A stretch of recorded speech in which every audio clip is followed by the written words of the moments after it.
नमस्कार. मोना कुकिंगमध्ये आपल्या सर्वांचं स्वागत आहे. आपण आज बटाट्याच्या कापऱ्या बनवणार आहोत. चला तर मग सुरुवात करूया. इतक्या स्वादिष्ट भन्नाट चव लागते. एकदा ही रेसिपी नक्की ट्राय करा.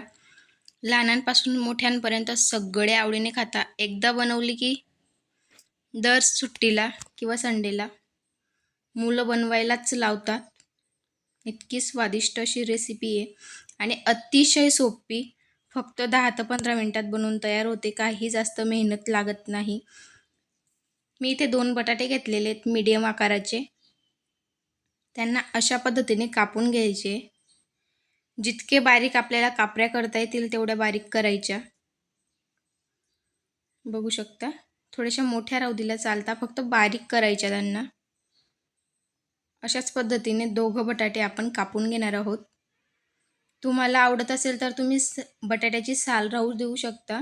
नसेल आवडत तर तुम्ही त्याला काढून घ्या. बघू शकता 2 बटाटे कापून झालेली आहेत. आता हे बटाटे आपण पाण्यात धुवून घ्यायचे. बटाटे वापरताना कायम धुवूनच वापरायचे.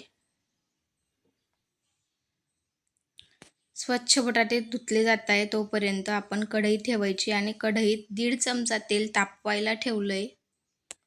तेल तापतंय तोपर्यंत परत वापस यायचं.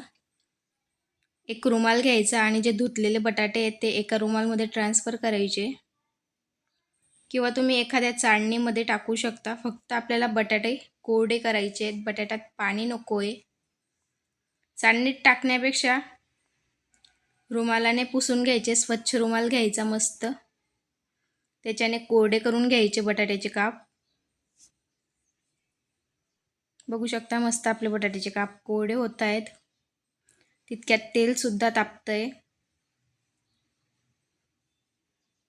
हलक्या हाताने पुसून टाकायचे.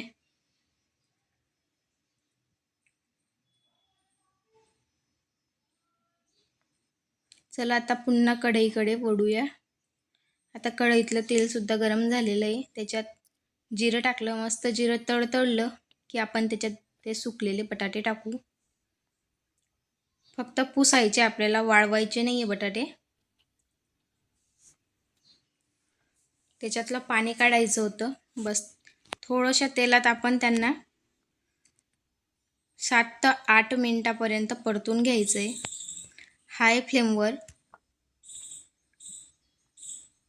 हाय किंवा मीडियम फ्लेमवर त्यांना परतवायचं आहे. लो फ्लेम जर का ठेवली तर ते पटकन बनणार नाही.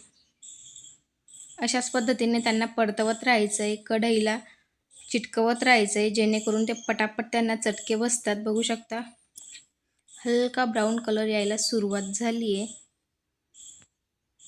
मस्त. अजून थोडा वेळ परतून घेऊ. शेवटचे 5 मिनिटं बाकी असता तेव्हा आपल्याला त्याच्यात लाल तिखट, थोडीशी हळद आणि चवीपुरतं मीठ टाकायचं आहे. आधीच जर का आपण टाकलं तर ते जळून जाईल, म्हणून लास्ट स्टेजला टाकायचं आहे. छान बटाट्याचे काप तळून झालेले आहेत. क्रिस्पीपणा आला आहे त्याच्यात. ते शिजून झाले आहेत. त्याच्यातला कच्चं पण गेलं आहे. त्या स्टेजला आपल्याला तिखट आणि मसाले टाकायचे. जास्त काही मसाले टाकायची गरज नाही आहे. फक्त थोडंसं स्पायसी बनवायचे, खूप छान लागतं. बघू शकता आता आपली रेसिपी झालेली आहे. गॅस बंद करायचा आणि त्याच्यातलं एक्स्ट्रा तेल काढून घ्यायचं आहे आणि बटाट्याचे काप वेगळे करायचे. बघू शकता मी एका प्लेटमध्ये ट्रान्सफर केलं आहे. मस्त. वरून तुम्ही चाट मसाला वगैरे टाकून खाऊ शकता. खूप भन्नाट चव लागते. एकदा ही रेसिपी नक्की ट्राय करा. चॅनलला नवीन असाल तर लाईक, शेअर, सबस्क्राईब करा. बेल आयकॉन प्रेस करा जेणेकरून अशाच पद्धतीने नवीन व्हिडिओ तुमच्यापर्यंत पोहोचत राहतील. थँक्यू.